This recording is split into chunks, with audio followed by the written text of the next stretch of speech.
Hello everyone, आज का हमारा टॉपिक है डायमेंशन ऑफ अ सब स्पेस। इससे पहले हमने बेसिस के बारे में देखा था, उससे पहले लीनियर इंडिपेंडेंट और डिपेंडेंट वेक्टर के बारे में।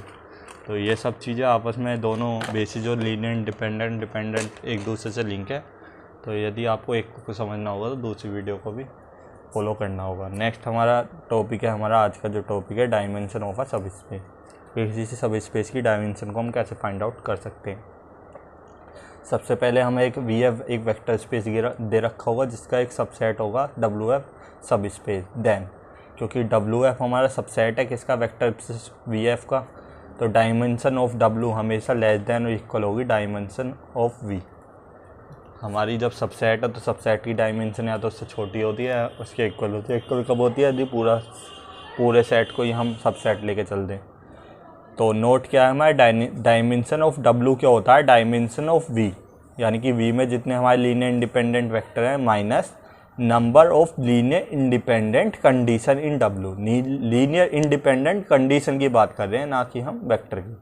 ठीक, तो डायमेंशन ऑफ V जितना भी है हमारा, उसमें नंबर ऑफ यदि लीनियर इंडिपेंडेंट कंडीशन घटा दें तो हमारा क्या आ जाता है, डायमेंशन ऑफ W।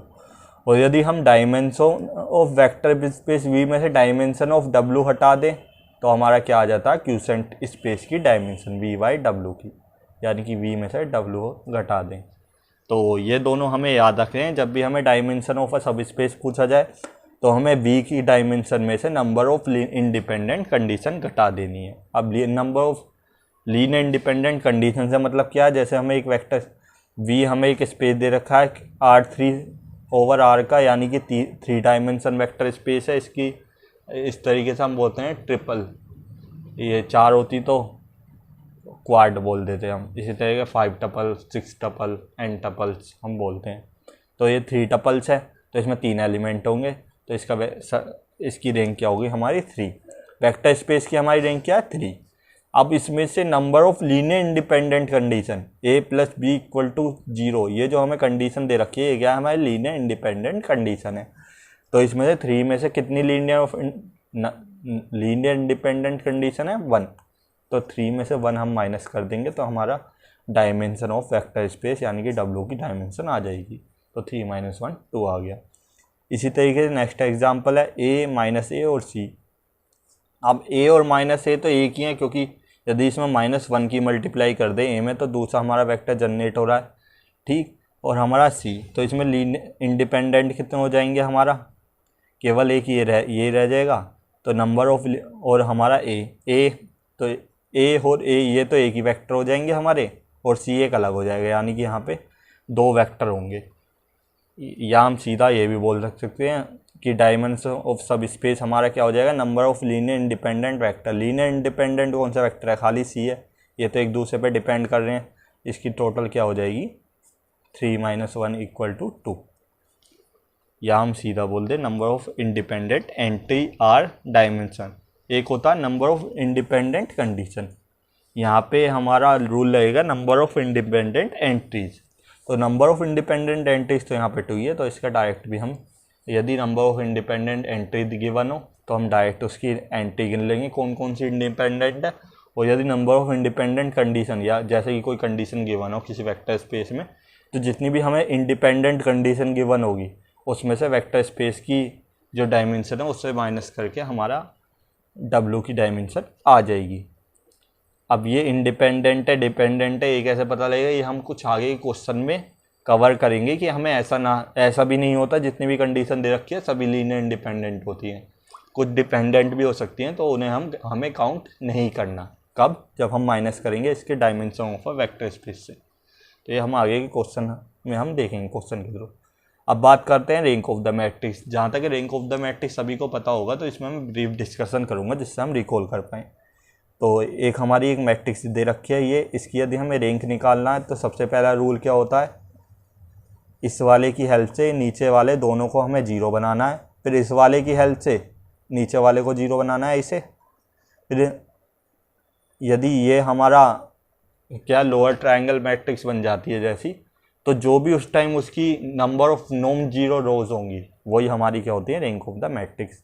तो हम यही करेंगे, फर्स्ट रो में 1 की हेल्प से नीचे वालों को 0 बनाना है। सबसे पहले रूल क्या होना चाहिए हमारा, कि ये जो हमारी फर्स्ट रो का फर्स्ट एलिमेंट है A11, इसे हमें 1 बनाना होता है। पहला ये भी रूल याद रखना। उसके बाद हम ये रूल लगाते हैं कि इसकी हेल्प से नीचे वाले दोनों 0 बनाने हैं, फिर इसकी हेल्प से जो यहाँ पे 4 है A22, इसकी हेल्प से नीचे वाला 0 बनाना है। बस यदि ये हमारी तीनों टर्म 0 बन जाती है तो नंबर ऑफ नॉन जीरो रोज जो भी होगी वो हमारी रैंक हो जाएगी। चलो इसे अप्लाई करते हैं। सबसे पहले इसे 1 बनाएंगे तो 1 है ही, इसमें कोई ऑपरेशन लगाने की ज़रूरत ही नहीं है। 1 के बाद इसमें क्या करेंगे, इसकी हेल्प से नीचे वालों को 0 बनाना है। सबसे पहले R2 को 0 बनाने के लिए क्या करेंगे, R2 - 2R1। तो R2 - 2R1 करेंगे तो 2 - 2 0 हो जाएगा। इसी तरीके से R2 4 - 2R1 4 0 हो जाएगा। ये भी R2 - 2R1 7 - 6 ये 1 आ जाएगा। तो ये हमारा इस तरीके से आ गया। नेक्स्ट क्या होगा, R3 में से यदि 5R1 माइनस कर दें, R3 5 - 5R1 -5 0 आ गया।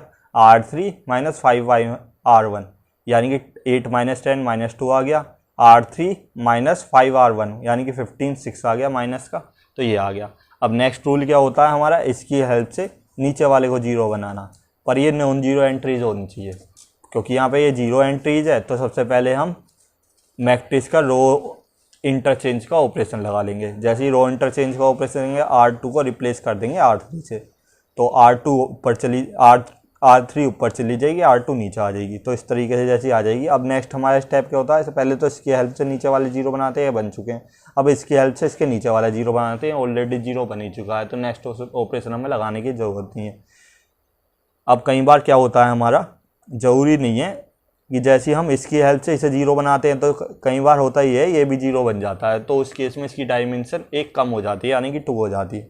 पर यहाँ पे हम क्या देख रहे हैं, नंबर ऑफ नॉन जीरो रोज कितनी है, 1 2 3, यहाँ पे भी 1 एक एलिमेंट है, तो इसकी रैंक इक्वल टू हमारी क्या आ गई 3। तो यानी कि इसका इस तरीके से हम इसकी रैंक ऑफ द मैट्रिक्स निकालते हैं। इसका आगे यूज़ होगा, इस वजह से मैंने रैंक को एक तरीके से रिमाइंड करवाया था। अदरवाइज़ आपको कुछ डीपली पढ़ना हो तो आपने बुक्स या यूट्यूब पे काफ़ी कंटेंट पढ़ा है, दोनों में से कहीं भी कंसीडर कर सकते हैं। नोट है नेक्स्ट हमारा W1 एंड W2। हमारा एक मैंने लास्ट लेक्चर में डिस्कस किया था, जो हमारा क्वेश्चन आया था W1 union W2 is the subspace W1 intersection W2। एक आया था W1 + W2, एक आया था W1 / W2 या VY/W की फॉर्म में था, जो भी था वो बेसिकली उसमें V और W में दोनों सब स्पेस थे। इसमें क्या जो भी होगा वो, तो W1 W2 यदि सब स्पेस की बात करते हैं तो मैंने बोला था एक जगह नोट में आएगा ये हमारा कि W1 एंड W2 यदि 2 सब स्पेस है हमारे, देन हमारा W1 + W2 आल्सो आ सब स्पेस होंगे। यदि ये क्वेश्चन मिलता है तो मैं आपको ज़रूर बताऊंगा। चलो चलते हैं नेक्स्ट क्वेश्चन की तरफ। अदरवाइज ये हमें रिजल्ट याद रख के रखना है कि यदि 2 सब स्पेस हैं W1 W2 तो उनका समेसन भी हमारा सब स्पेस होता है। अब एक ये फार्मूला है जो कि मोस्ट इंपॉर्टेंट फार्मूला है, जो कि डायमेंशन ऑफ W1 + W2 या dimension of W1 intersection W2 दोनों में बड़ा ही यूज़ में आता है। तो डायमेंशन ऑफ W1 + W2 यदि हमें निकालना हो तो उसका फॉर्मूला क्या होता है, dimension of W1 + dimension of W2 - dimension of W1 intersection W2। तो इसका यूज़ बहुत होता है, तो हमें ये याद रखना है। और इंटरसेक्शन वाले में जनरली होता क्या है, ये वाला गिवन होता है या ये वाला फाइंड आउट हो जाता है, तो हम इसमें से इन दोनों को ऐड करके माइनस कर देते हैं, तो हमें ये आ जाता है। तो ये हम एडजस्ट कर ही लेंगे मैथमेटिक्स में। तो हमें ये फॉर्मूला याद रखना। अगेन मैं बोल रहा हूँ, dimension of W1 + W2 equal to क्या होता है, dimension of W1 + dimension of W2। अब क्योंकि हम प्लस और माइनस एक तरीके से ये भी याद रख सकते हैं, इसमें एक बार प्लस होता है एक बार माइनस। प्लस हम अलग अलग कर चुके हैं, डायमेंशन ऑफ W1 का भी, डायमेंशन ऑफ W2 का भी। अब हमें करना है माइनस। माइनस किससे होता है, इंटरसेक्शन में। इंटरसेक्शन में हमारी टर्म कम हो जाती है, तो minus dimension of W1 intersection W2। हालांकि फॉर्मूला ही काफ़ी ईजी है, आप डायरेक्ट भी रिमाइंड कर सकते हैं। अदरवाइज लॉजिक में जाएंगे तो कई बार आपको कन्फ्यूजन भी हो सकता है याद करने में। ठीक, ये हम कंटेंट कवर कर ही चुके हैं लास्ट वीडियो में। अब आते हैं हम यहाँ पर MN हमें एक मैट्रिक्स क्वेश्चन पर MN हमें एक मैट्रिक्स गिवन है। ये CSI नेट 2019 का क्वेश्चन है हमारा। 4x की हमारी मैट्रिक्स है, जिसमें AIJ हमारा M4 से बिलोंग करता है, यानी कि 4x4 की हमारी एक मैट्रिक्स है, जहाँ पे I + J = K है समय। और हमारा एक मैट्रिक्स की फॉर्म बनेगी यदि हमारा A11 A12 जैसे ये होता है, इसमें I और +J = K आ जाए तो AIJ की वैल्यू = 0 हो जाएगी। आई प्लस जे इक्वल टू के से मतलब क्या है हमारा, यानी कि हमारा आई की कुछ वैल्यू रखें, जे की कुछ वैल्यू रखें, और यदि के की इन वैल्यू में से कुछ वैल्यू आ जाए तो वो सारी हमारी कंडीशन के लिए ये टर्म हमारी क्या हो जाएंगी, जीरो। जैसे हम बात करें 2 के लिए तो A11 हमें एक जीरो मिल गया। इसके अलावा कभी भी हमारी आई और जे की दो वैल्यू के लिए टोटल 2 नहीं आएगा। हम चेक कर लेंगे 4 की मैट्रिक्स में। ठीक, हम जैसे मैट्रिक्स ही बना लेते हैं। ये हमारा क्या है, A11, A12, A13, A14, A21, A22, A23, A24। ये मैं बना लेता हूँ पहले। तो ये हमने मैट्रिक्स बना लिया। इसके बाद यदि आई और जे का टोटल के आ रहा है तो वो हमारा जीरो के इक्वल हो जाएगा।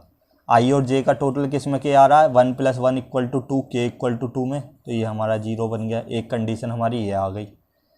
ठीक, दूसरी कंडीशन क्या होगी, आई प्लस जे इक्वल टू के इक्वल टू, यानी कि के की वैल्यू क्या है 3 आ जाए, तो एक तो इसमें आ रही है, एक इसमें आ रही है। और यदि हम देखें पूरे में तो कहीं भी हमारा इन दो का टोटल कभी भी 3 नहीं आएगा और किसी और में नहीं आएगा। तो ये अब हम 4 के लिए चेक करेंगे। एक तो 1 + 3 4 हो जाएगा, एक 2 + 2 4 हो जाएगा, एक 3 + 1 4 हो जाएगा। इसके अलावा कहीं भी नहीं होगा। ये तीसरी कंडीशन बन गई हमारी। तो कितनी कंडीशन है, 1 2 3 फिलहाल। 4 के लिए बात करें, ये 4 के लिए कर लिया हमने। 5 के लिए बात करें, 4 1 3 2 2 3 और 4 1 4। इसके लिए हमारी ये चौथी कंडीशन बन चुकी है। ठीक, इसी तरीके से हम बात करें 6 के लिए, 4 2 3 3 और ये हमारा क्या है 2 4। ठीक, तो एक ये बन जाएगी। ये पांचवी कंडीशन बन चुकी है। इसी तरीके से 6 7 भी बन जाएगा हमारा, और इसी तरीके से हमारा 8 भी बन जाएगा। तो ये टोटल लीनियर इंडिपेंडेंट कंडीशन कितनी होगी हमारी, 1 2 3 4 5 6 7, 7 लीनियर इंडिपेंडेंट कंडीशन आ गई। और हमारी टोटल हमारी m क्रॉस n की यदि मैट्रिक्स है, हमने लास्ट लेक्चर में देखा था कि यदि m क्रॉस n की हमारी मैट्रिक्स है तो उसकी डायमेंशन क्या होती है, m × n, यानी कि 4 × 4 हमारी इसकी डायमेंशन हो गई किसकी, वेक्टर स्पेस की। अब यदि वेक्टर स्पेस की डायमेंशन है, number of linear independent condition घटा दे जो कि हमारी 7, तो हमारी क्या आ जाती है, डायमेंशन ऑफ अ सब स्पेस। तो ये हमारी क्या आ जाएगी यहाँ से 9। तो इस तरीके के क्वेश्चन को करते हैं। नेक्स्ट हमारा क्वेश्चन है, let W be the subspace of V। हमारा W क्या सब स्पेस है V का, spanned by sin x cos x and tan x, then dimension of W। Dimension of W का हमने दो फॉर्मूले देखे थे। यदि डायमेंशन ऑफ V में से number of linear independent condition घटा दे, एक तो वो होता है, और number of linear independent entries को भी हम डायमेंशन ऑफ W कहते हैं। अब यदि हम sin x और cos x और tan x को, ये हमने लास्ट वीडियो में बात करी थी, लीनियर इंडिपेंडेंट कैसे पता लगेगा। लीनियर इंडिपेंडेंट को हम या तो स्केलर मल्टीप्लिकेशन से आपस में एक दूसरे में कन्वर्ट हो जाएं। यदि हम किसी एलिमेंट में कोई स्केलर को मल्टीप्लाई करें तो दूसरा एलिमेंट आ जाए, वो लीनियर डिपेंडेंट हो जाएगा। या हम आपस में प्लस माइनस किसी दो एलिमेंट की कर दें, 2 या 3 एलिमेंट की, कोई अनदर एलिमेंट जो उस बेस का किसी का भी, यदि इन दो को ऐड कर दें या माइनस कर दें, इन दो को ऐड माइनस कर दें, तीसरा एलिमेंट जनरेट हो जाए तो वो लीनियर डिपेंडेंट होता है। पर यहाँ पर यदि हम देखें, डिवाइड में ये रूल लागू होता नहीं है कि हम डिवाइड की हेल्प से कर दें। ऐसा नहीं कर सकते, sin x upon cos x = tan x आता है तो लीनियर डिपेंडेंट हो जाएगा, ऐसा नहीं होगा। मैंने लास्ट वीडियो में डिस्कस किया भी था लीनियर डिपेंडेंट में, जब हम बेसिस की बात कर रहे थे। तो sin x को हम cos x और tan x की हेल्प से जनरेट नहीं कर सकते, प्लस माइनस या स्केलर मल्टीप्लाई करके, तो ये लीनियर इंडिपेंडेंट हो गया। cos x को भी सिमिलरली sin x और tan x की हेल्प से नहीं कर सकते, और tan x को भी। तो ये तीनों ही लीनियर इंडिपेंडेंट हो गए। और number of linear independent entries हमारी क्या होती हैं, हमारी डायमेंशन ऑफ अ सब स्पेस। यदि हम यहाँ पर बात करें, number of linear independent entries इस डायमेंशन ऑफ अ सब स्पेस, इसका एग्जांपल हमने देखा था। तो इस तरीके से ये हमारी क्या आ जाएगी, तो ये यहाँ पे हमारी डायमेंशन इसकी 3 आ जाएगी। ठीक, नेक्स्ट हमारा क्वेश्चन है, जहाँ पर मैं अभी लास्ट बात कर रहा था कि यदि हमें कोई कंडीशन दे रखी है, जरूरी नहीं वो सारी लीनियर इंडिपेंडेंट हो। जैसे कि हम काउंट कर रहे थे, यहाँ पर ऐसा नहीं करेंगे। यदि इसकी डायमेंशन 4 है तो 4 में से 3 माइनस कर देंगे तो W1 की डायमेंशन आ जाएगी, क्योंकि W1 क्या है, सब स्पेस। और ये हमारा क्या है, वेक्टर स्पेस। तो ऐसा नहीं है जब कि सारी लीनियर इंडिपेंडेंट हो, ये हम चेक करेंगे। चेक करने का तरीका क्या है, ये जो मैंने लीनियर इंडिपेंडेंट और डिपेंडेंट वाले फर्स्ट लेक्चर में बताया था, तो उसके लिए आप फर्स्ट लेक्चर ज़रूर देखें, यदि ना देखा हो तो आपको ईजिली समझ में आएगा, अदरवाइज मैं इसमें भी एक्सप्लेन करूँगा। तो इसमें हमारी क्या है, u प्लस वी प्लस डब्ल्यू एक कंडीशन होगा equal to 0, 2v plus x equal to 0, 2u plus 2w minus x equal to 0। तो यदि हम इसमें यदि ध्यान से देखें हम क्या करें, यदि इन दोनों को हम आपस में ऐड कर दें, सेकंड और थर्ड को, तो हमारी क्या बन जाएगा, 2v plus x plus 2u plus 2w minus x. Plus x से माइनस एक्स कैंसिल हो गया और 2 को कॉमन आउट करते हैं तो u प्लस वी प्लस डब्ल्यू इक्वल टू 0। तो हमारी ये जस्ट इसमें यदि हम इन दोनों कंडीशनों को तो ऐड कर दें और 2 से मल्टीप्लाई कर दें, तो हमारी थर्ड कंडीशन जो फर्स्ट कंडीशन है वो जनरेट हो रही है, यानी कि इसमें एक वेक्टर लीनियर डिपेंडेंट होगा। तो इसमें नंबर ऑफ एक वेक्टर या हम कहते हैं एक इक्वेशन जो है, कंडीशन जो है वो लीनियर डिपेंडेंट होगी। और हमें क्या चाहिए, number of linear independent condition. तो इनमें से 3 में से केवल 2 ही कंडीशन लीनियर इंडिपेंडेंट होंगी। तो हमारा इस तरीके से यहाँ पर 4, यदि सब स्पेस W की डायमेंशन निकालें हैं तो 4 माइनस 2 करेंगे, ना कि हम 3, तो इसकी डायमेंशन 2 आ जाएगी। एक और तरीका इसका निकालने का वो मैंने बताया था, उसमें भी लीनियर इंडिपेंडेंट वाले में जो हमारे डिटर्मिनेंट मेथड होता है, उसमें हम क्या करते हैं, इसका डिटर्मिनेंट निकालेंगे। ये हमारा u हो गया, ये v, ये w, ये x। तो इसमें u, v, w की हमारा कोफिशिएंट देखें, x का 0 है। इसमें बात करें u का हमारा 0 है, v का 2 है, w का 0, x का 1। इसमें बात करें u का 2 है, v का 0, w का 2, x का -1। और यदि हम इसका या तो हम इसकी रैंक निकाल लें या हम इसका डिटरमिनेंट निकाल लें। इसकी रैंक निकालना ज़्यादा ईजी होगा, इसी वजह से मैंने रैंक मेथड रिवाइज करवाया था। इसकी हेल्प से इन दोनों को 0 बनाएंगे, फिर इसकी हेल्प से इसे नीचे वाले को 0 बनाएंगे। हालांकि ये अभी 0 बना हुआ, हो सकता है ये ऑपरेशन लगाएं 0 हट जाए, तो ये भी ध्यान रखें। तो यदि हमारी उसके बाद number of non zero entries, यदि इसकी रैंक इक्वल टू हमारी 3 आ जाए तो डिटरमिनेंट ए हमारा नॉन इक्वल टू 0 आ जाएगा। और यदि इसकी रैंक हमारी 3 से कम आ जाए तो इसका डिटरमिनेंट 0 के बराबर हो जाएगा, जिसकी वजह से, और इसका डिटरमिनेंट मैं आपको ऑलरेडी बता देता हूँ कि इसकी जो रैंक है वो 2 आएगी। क्यों? क्योंकि इसमें number of linear independent condition क्या है, हमारी 2 है। तो आप इसे एक बार रैंक मेथड से करके देख लेना, इसकी रैंक हमारी 2 आएगी। तो इस मेथड से भी हम इसे सोल्व कर सकते हैं। ये सब मैंने डिटेल फर्स्ट लेक्चर और सेकंड लेक्चर में करा था, तो आप उसे एक बार ज़रूर देख लें, आपको ये ईजिली समझ में आएगा। तो इसकी W1 की रैंक हमारी 2 आ चुकी है। बात करेंगे W2 की। अब यदि W2 में देखें हम, तो इसकी हम रैंक निकाल दें। जैसे हम इसकी रैंक मेथड से कर लेते हैं, जिससे हमें U V W X, U का कोफिशिएंट 1, V का कोफिशिएंट 0 फर्स्ट वाली कंडीशन, W का 1, X का 1। U का कोफिशिएंट 1 सेकंड में, V का 0, W का 1, X का -2, U का 0, V का 1, W का 0, X का -1। ठीक, अब इसकी हम रैंक मेथड से सोल्व कर लेंगे। इसकी हेल्प से नीचे वाले को 0 बनाना है, तो हम क्या कर देंगे, R2 ऑपरेशन में R2 माइनस R1 कर लेंगे। तो जैसे R2 माइनस R1 हम करेंगे यहाँ पर, तो नीचे वाला ऑलरेडी 0 बनना है, तो इसमें ऑपरेशन लगाएंगे नहीं। तो जैसे हम इसे लगाएंगे, ये क्या होगा, 1, ये ऊपर वाली तो ऐसी का ऐसी होगा, नीचे वाले में क्या होगा, 1 माइनस 0 0 हो जाएगा, 0 माइनस 0 0 हो जाएगा, 1 माइनस 0 0 हो जाएगा, -2 माइनस 1 हो जाएगा -3, और ये क्या आ जाएगा, 0 1 0 -1। अब इसकी हेल्प से नीचे वाले को 0 बनाना होता है, पर कंडीशन क्या है, ये नॉन जीरो होना चाहिए। क्योंकि ये 0 है तो हम क्या करेंगे, जो रोज़ इंटरचेंज कर लेंगे आपस में, R2 को इंटरचेंज कर देंगे R3 से। तो ये ऑपरेशन जैसे हम लगा देंगे, ये आपने सब मैट्रिक्स वाले में सेकंड ईयर में BSc में या फर्स्ट ईयर में पढ़ा ही होगा, मेनली सेकंड ईयर में आ जाता है। तो ये होगा क्या, ये वाली रो ऊपर आ जाएगी, तो 2 1 0 -1, ये क्या आ जाएगा हमारा 0 0 0 -3। अब इसमें यदि देखें, इसकी rank number of non zero रोज क्या है, इसकी हेल्प से ये दोनों 0 हो चुके हैं, इसकी हेल्प से ये 0 हो चुका है। अब आगे इस ऑपरेशन को लगाएंगे नहीं, क्योंकि हम लोअर ट्रायंगल मैट्रिक्स बनाते हैं इसमें। तो अब हमारा इससे क्या हो जाएगा, ये यदि हम बात करें नंबर ऑफ नॉन जीरो रोज कितनी है, 1 2 3, तो इसकी रैंक 3 आ गई। क्योंकि रैंक फुल है तो इसका डिटरमिनेंट नॉट इक्वल टू 0 होगा। अब डिटरमिनेंट नॉट इक्वल टू 0 होगा तो इसके number of linear independent condition कितनी आ जाएंगी, तीनों नंबर लीनियर इंडिपेंडेंट हो जाएंगे क्योंकि ये तीनों लीनियर इंडिपेंडेंट है। तो रेंज को dimension of v minus number of linear independent condition, इसकी डायमेंशन क्या आ जाएगी 1। तो w की डायमेंशन हमारी 1 आ गई, w2 की डायमेंशन और w1 की डायमेंशन हमारी क्या है 2। एक तो ये आ गया हमारा, ठीक।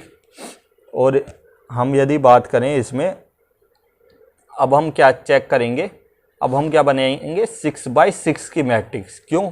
क्योंकि हमें डायमेंशन चेक करनी है w1 इंटरसेक्शन w2 की। किसके लिए? डायमेंशन w1 प्लस w2 निकालने के लिए, ठीक। तो जनरली यदि आप इसकी डायमेंशन निकालना चाहें तो उससे भी ये मेथड से हो जाएगा। मैं आपको डायरेक्ट मेथड बता देता हूँ। होगा क्या कि w1 में लीनियर इंडिपेंडेंट कितने वेक्टर है हमारे, इसमें हमारे 2 हैं और इसमें लीनियर इंडिपेंडेंट वेक्टर कितने हैं हमारे 1, यानी कि इसमें डिपेंडेंट वेक्टर हमारे 0। तो इसकी हमारी डायमेंशन क्या हो जाएगी direct 4 minus 2 equal to 0। Basically हम करेंगे क्या इसमें,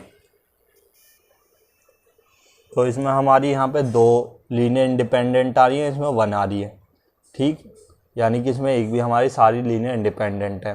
तो इसमें हम क्या करेंगे 2 + 1 करेंगे, या तो डायरेक्ट हम 4 - 3 कर दें इक्वल टू 1 आ जाए। या दूसरा सबसे अच्छा तरीका है जो कि हमारा थोड़ा लॉन्ग तो है पर उसमें एक्यूरेसी ज़्यादा आती है, वो तरीका हमारा क्या है, हम इसका रेंज की निकाल लेंगे। रेंज कैसे निकालेंगे कि w1 इंटरसेक्शन w2 में ये वाली भी कंडीशनें भी आएंगी और ये वाली भी तीनों आएंगी। तो हमारी 6x6 की मैट्रिक्स बनेगी, और 6x6 की जैसे हमारी मैट्रिक्स बनेगी तो इसकी मैट्रिक्स क्या बनेगी 1 1 1 0 फर्स्ट के लिए, इस सेकंड के लिए u की वैल्यू 0, v की वैल्यू 2, w की वैल्यू 0, x की वैल्यू 1 कोफिशेंट जो है उसके। नेक्स्ट हमारा u का कोफिशेंट 2, v का कोफिशेंट 0, w का कोफिशेंट 2, x का कोफिशेंट -1। नेक्स्ट हमारा क्या होगा u का कोफिशेंट 1, v का कोफिशेंट 0, w का कोफिशेंट 1 और x का कोफिशेंट भी 1।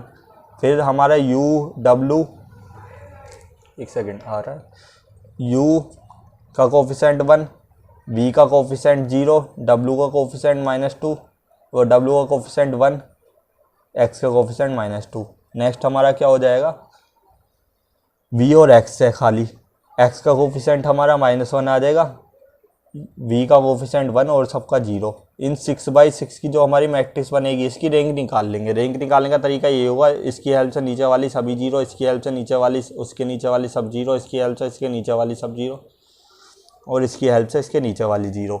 तो इस रूल को जैसे ही हम अप्लाई करेंगे, जैसा कि हम रैंक में डिस्कस कर चुके हैं, तो इसकी यदि हम रैंक निकालेंगे इक्वल टू 3 आएगी। ये आप करके देख लेना, यदि कोई दिक्कत आए आप मेरे से पूछ लें, क्योंकि एक टाइम टेकिंग प्रोसेस है, अननेसेसरी वीडियो लंबी हो जाएगी, वरना आप खुद ही सॉल्व कर लेंगे। प्रोसेस सिंपल है, वही स्टेप फॉलो करने हैं। तो जैसे इसकी रैंक हमारी 3 आ जाएगी, तो यानी कि 3 लीनियर इंडिपेंडेंट वेक्टर्स आ जाएंगे w1 इंटरसेक्शन w2 में, और रैंक क्या वेक्टर स्पेस की 4। तो 4 माइनस लीनियर इंडिपेंडेंट कंडीशन, यानी कि इसकी डायमेंशन 1 आ गई। और अब हमारा dimension of w1 plus w2 निकालें। डायमेंशन तो वो क्या होती है, डायमेंशन ऑफ w1 वो क्या है हमारी 1, और प्लस डायमेंशन ऑफ w2 की डायमेंशन हमारी क्या है, सॉरी w1 की डायमेंशन तो 2 है, w2 की डायमेंशन हमारी यहाँ पर 1 है, ठीक। ये हमने निकाली थी। और माइनस w1 इंटरसेक्शन w2, यही तो हमारा फॉर्मूला है, इसकी वैल्यू क्या है 3। तो इन दोनों की डायमेंशन हमारी क्या आ जाएगी 1। तो डायमेंशन ऑफ w2 हमारी 2 है, ये सही है। डायमेंशन ऑफ w2 हमारी क्या है 1 है, ये भी ठीक है। w1 इंटरसेक्शन w2 की डायमेंशन 1 है, ये गलत है। w1 प्लस w2 की डायमेंशन 3 है, ये भी हमारा गलत। तो इस तरीके से हम ये प्रोसेस को चेक कर सकते हैं। सिंपली तरीका क्या है, हम रैंक मेथड को यदि रिकमेंड करें तो ज़्यादा बेटर रहेगा। उससे होगा क्या, हमारे एक्यूरेसी ज़्यादा आती है, थोड़ा टाइम टेकिंग होता है। अदरवाइज यदि आप ऑपरेशन लगाएंगे तो कई बार होता है एग्जाम में ये है कि हमारा दिमाग उस स्पीड से काम नहीं कर रहा होता, तो कई बार हम एडजस्ट नहीं कर पाते कि इसे ऐड करेंगे आपस में तो ये हो जाएगा, इसे ऐड करेंगे तो ये बन जाएगा। तो मैं रिकमेंड करूँगा कि आप रैंक मेथड को यहाँ पर अप्लाई करें। देखते हैं नेक्स्ट क्वेश्चन हमारा। नेक्स्ट क्वेश्चन में क्या है, W1 एंड W2 हमारे दो सब स्पेस है ऑफ और रियल वेक्टर R100। R100 का मतलब क्या है, इसकी जो डायमेंशन है वो 100 है। डिफाइंड बाय सब स्पेस W1 क्या है, x1 x2 up to x100 xi equal to 0। ये हमारी लीनियर इंडिपेंडेंट कंडीशन दे रखी है, यानी कि xi की वैल्यू 0 होगी जहाँ पे i क्या है, डिविजर बाई 4।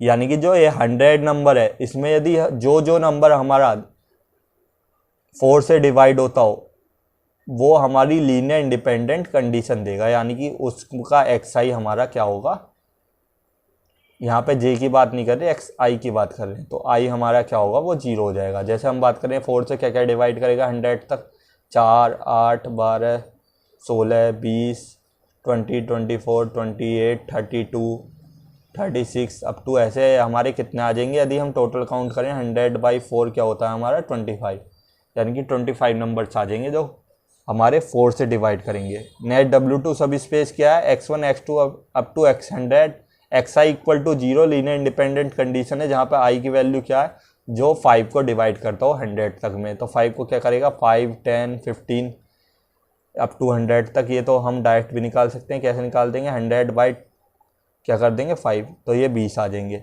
लेकिन हमें एक बात भी याद रखिए, इसमें कुछ कॉमन भी आएंगे। कॉमन क्या आ जाएंगे हमारे, अब हम इसमें फॉर्मूला क्या लगाएंगे, dimension of W1 plus W2 equal to क्या हो जाता है, dimension of W1 plus dimension of W2, जो हमने लास्ट क्वेश्चन में लगाया dimension of W1 intersection W2। अब हमें dimension of W1 intersection W2 तो निकालना है। इन दोनों को हमें पता है, इन दोनों को कैसे पता है, इसका तो हमें पता है 100 है, 100 में से हमें माइनस करना है इन दोनों की डायमेंशन को। इन दोनों की डायमेंशन कैसे, एक तो 4 को डिवाइड कर दिया, वो लीनियर इंडिपेंडेंट कंडीशन, यानी कि 4 को कौन कौन सी dimension of vector space minus linear independent condition ही तो होता है हमारा। वेक्टर स्पेस की यदि डायमेंशन निकालने हो, चाहे वो W1 इंटरसेक्शन W2 क्यों ना हो, W1 इंटरसेक्शन W2 का जो वेक्टर स्पेस है उसकी रेंज क्या है 100 minus linear independent condition. Linear independent condition हमारी इस बार होगी W1 और W2 दोनों की। अब इसमें लीनियर इंडिपेंडेंट कंडीशन कितनी आ रही है 25, इसमें कितनी आ रही है 20, पर ये 20 प्लस 25 नहीं होगा यहाँ पर, क्यों, क्योंकि 4 16 20 जैसे आ रहा है ये 20। अब 20 हमारा 5 को भी डिवाइड करता है 4 को भी, तो ये दोनों में काउंट हो गया, तो ये हमें माइनस करना होगा। इस तरीके 40 आएगा 60 आएगा, इस तरीके 5 नंबर हमारे ऐसे 100 तक में आ जाएंगे जो इन दोनों को डिवाइड करते होंगे।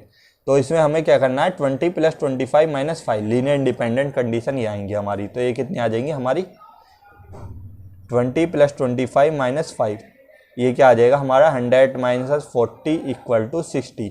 तो इसके डायमेंशन और W1 intersection W2 equal to हमारा क्या आ जाएगा 60।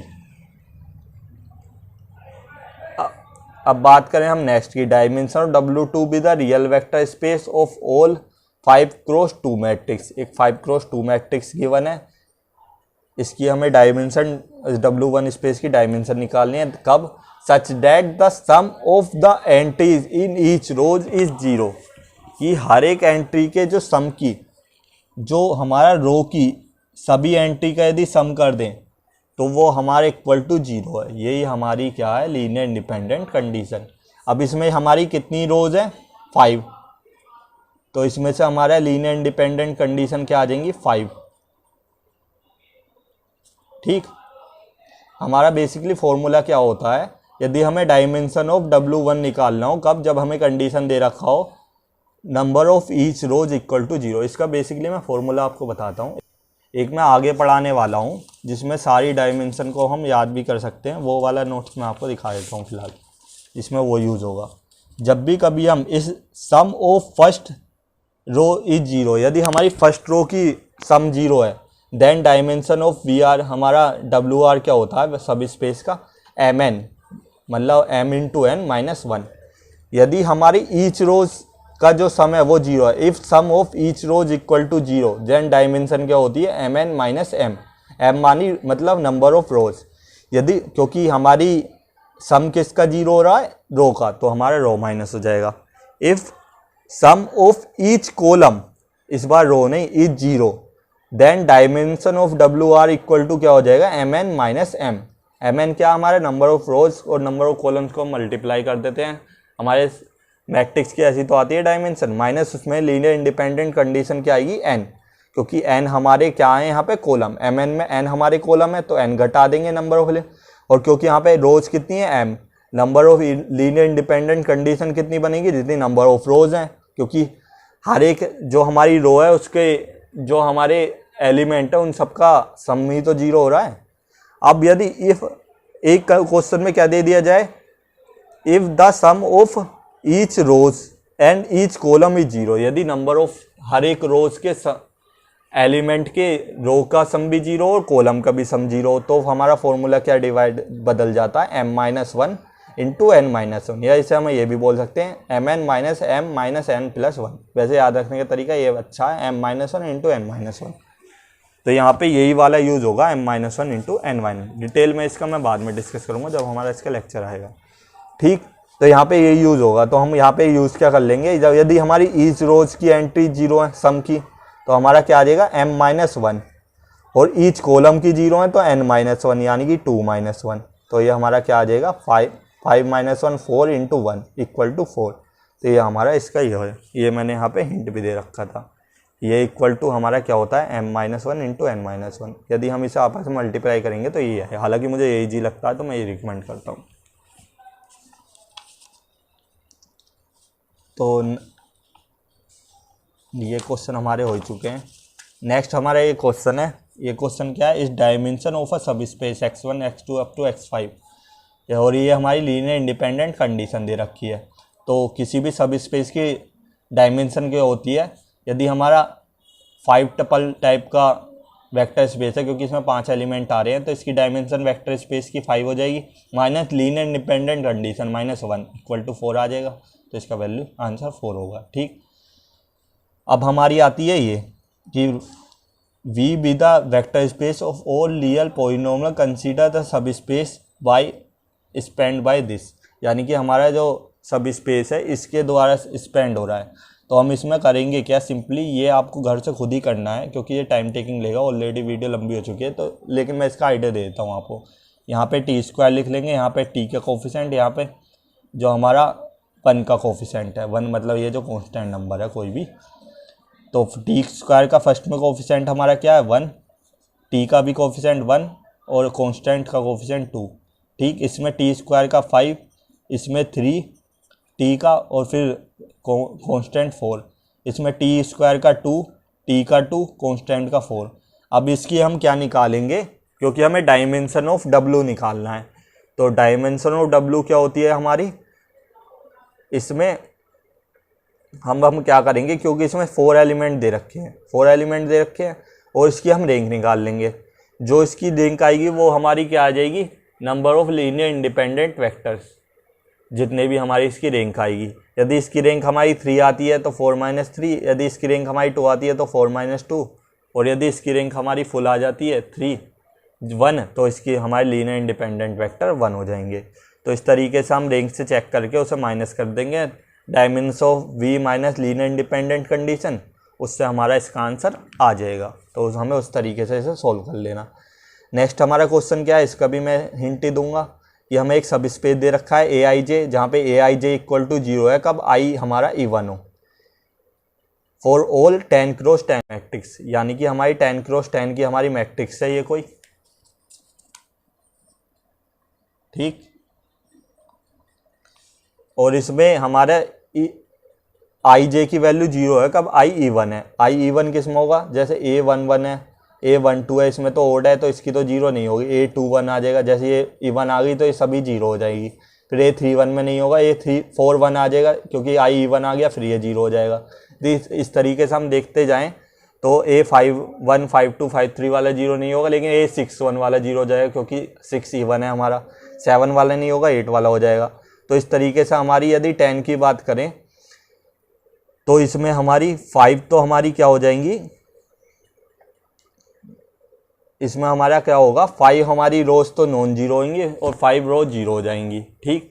तो इसमें हमारा क्या डायमेंशन ऑफ डब्ल्यू पूछा है। डायमेंशन ऑफ डब्ल्यू क्या होता है हमारा, number of linear independent condition में से वेक्टर स्पेस की कंडीशन घटा दें, या number of linear independent entries, ये भी तो होता है डायरेक्ट, हम direct number of linear independent entries, तो इसमें number of linear independent entries वाला लगेगा। तो इसमें जो जहाँ पर 1 आ जाए शुरू में, 3 आ जाए, 5 आ जाए, 7 आ जाए, 9 आ जाए, वो तो 0 नहीं होंगी। उसके अलावा 2 1 2 2 2 3, क्योंकि 2 शुरू वाला आई जो है वो इवन आ गया तो वो सब 0 हो जाएंगी। 2 वाली 0 हो जाएंगी, 4 वाली 0 हो जाएंगी, 6 वाली 0 हो जाएंगी, 8 वाली 0 हो जाएंगी। तो इस तरीके से यदि हम देखेंगे तो इसमें आधी रोज तो 0 हो जाएंगी, आधी रोज नॉन जीरो रहेंगी। तो इसमें केवल कितने एलिमेंट होंगे नॉन जीरो? हमारे 50, क्योंकि 100 में से आधी रो 0 हो गई तो आधे एलिमेंट 0 हो गए, यानी कि 50 एलिमेंट 0 हो गए। तो हमारी number of linear independent entry कितनी आ गई? हमारी 50। तो इसकी डायमेंशन ऑफ W हमारा क्या आ गया? 50। नेक्स्ट क्वेश्चन आप खुद से ट्राई करना है। यदि इसमें कोई दिक्कत आए तो आप मुझे कमेंट बॉक्स में डाल सकते हैं, इसका मैं सॉल्यूशन आपको प्रोवाइड करवा दूंगा। ये मैं लाया तो मैं करवाने के लिए था, पर एक्चुअल में टाइम ऑलरेडी बहुत हो चुका है। हालांकि मैं एक क्वेश्चन भी लाया था। तो आप ये दोनों क्वेश्चन खुद से ट्राई करें। ये हमारा किससे हो जाएगा? रैंक वाले फॉर्मूले से, कि V1 हमारा बेसिस है या नहीं। यदि हमारी रैंक फुल आ जाए तो बेसिस हो जाएगा, वरना नहीं होगा। तो इससे हम रैंक फॉर्मूले से इसे अप्लाई करेंगे और इसमें हम इसको सिमेट्रिक मैट्रिक्स का एक वो लगाएंगे। यदि ये क्वेश्चन आपको हो जाते हैं तो ठीक है, यदि नहीं हो तो आप मुझे कमेंट बॉक्स में डाल दें, मैं इसका सॉल्यूशन प्रोवाइड करवा दूंगा। पर ये ट्राई जरूर करिएगा, क्योंकि ये CSI नेट के काफ़ी इंपॉर्टेंट क्वेश्चन हैं सभी। तो मिलते हैं नेक्स्ट वीडियो में। Take care, have a nice day.